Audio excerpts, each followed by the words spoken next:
All right, let's get right into it. We're going to tackle a massive contradiction, one that sits right at the heart of recent US-China relations.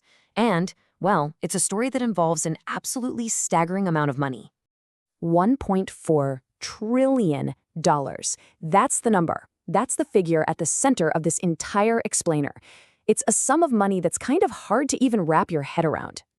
And here is the central question, isn't it? While all the politicians in Washington were talking tough, slapping on tariffs, promising to fight back against Beijing, America's biggest financial institutions were quietly moving that $1.4 trillion into Chinese markets. Why? What was really going on? To really get the answer, we first have to appreciate just how big this contradiction is. Because on one hand, you have all this political theater, and on the other, a completely different financial reality. Yeah, this slide just lays it all out, doesn't it? While the headlines were screaming about tariffs and tough talk, the source we're looking at points out that huge firms, we're talking BlackRock, Goldman Sachs, they were actually expanding their operations in China. And get this, the peak of all this investment happened in 2020, right at the absolute height of the trade war. Now, according to the source, this wasn't a mistake, it wasn't bad timing, it was a deliberate, predictable move. So how do we make any sense of this? Well, the source material we're digging into argues that this isn't just chaos or some simple contradiction. Nope, it's actually part of a historical pattern, a pattern that's repeated itself for centuries. The source calls this thing a four-stage mechanism, and the core idea here is that the rise and fall of these massive global economic powers, it isn't random.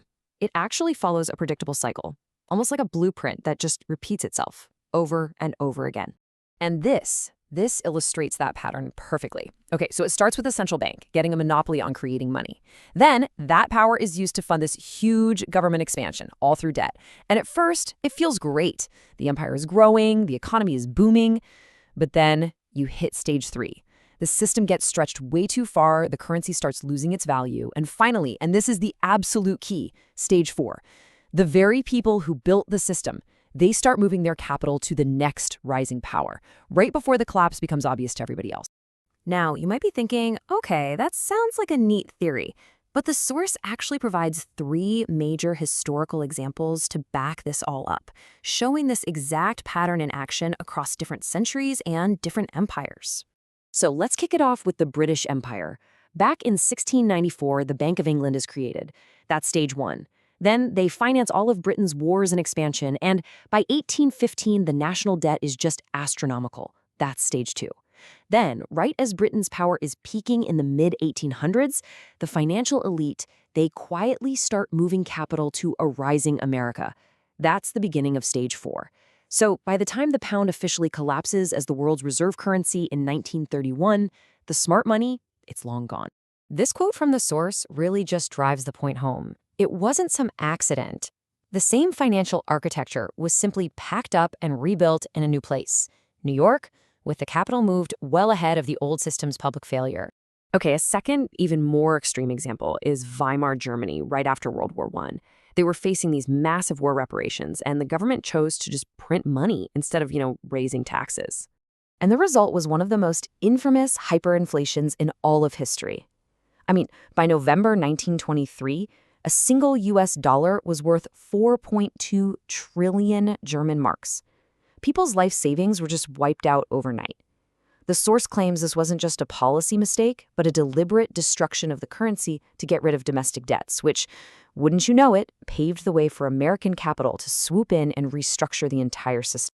And that brings us to the system we're basically living in today, the one born from the ashes of World War II. The US dollar became the world's reserve currency, and it was backed by gold. But you guessed it, following the pattern, the US used this power to finance wars and social programs by printing way more dollars than it had gold in the vaults.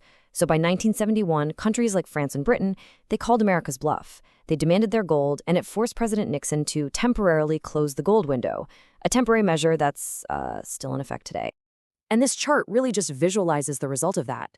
According to the source, since the dollar was cut loose from gold back in '71, it has lost over 98% of its value when you measure it against gold. This is a textbook symptom of stage 3, system overextension and currency debasement. So with all that history in our back pocket, the source applies this very same pattern to today. And the argument is that what we're witnessing right now, in real time, is stage 4.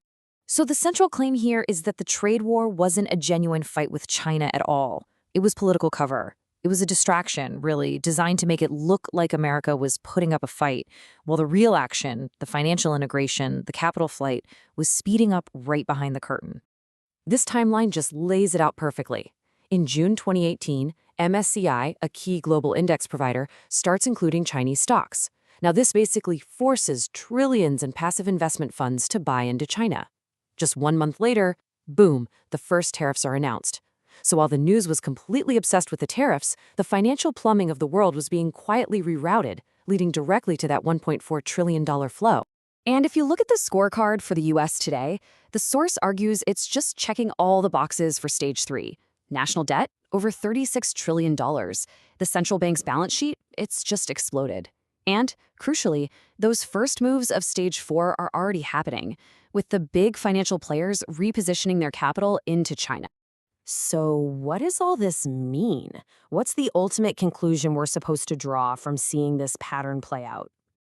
And here it is. This is the crucial point. That conflict, that contradiction between the political talk and the financial reality, it's not a mistake. According to the source, it is the mechanism.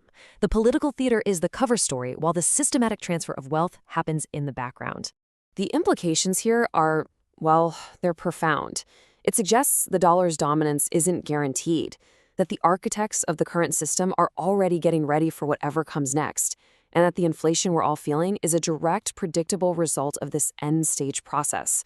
The core message, really, is that the future is not going to be a simple repeat of the past. And it's really important to frame this correctly. The source isn't claiming to be a fortune teller, with some crystal ball. It's arguing that this is simply pattern recognition, identifying a mechanism that has played out time and time again throughout financial history. And so, we're left with this final, provocative question. According to the source, the mechanism is already in motion. The historical pattern is repeating itself right now as we speak. The only real question left is whether or not you can see it for what it is.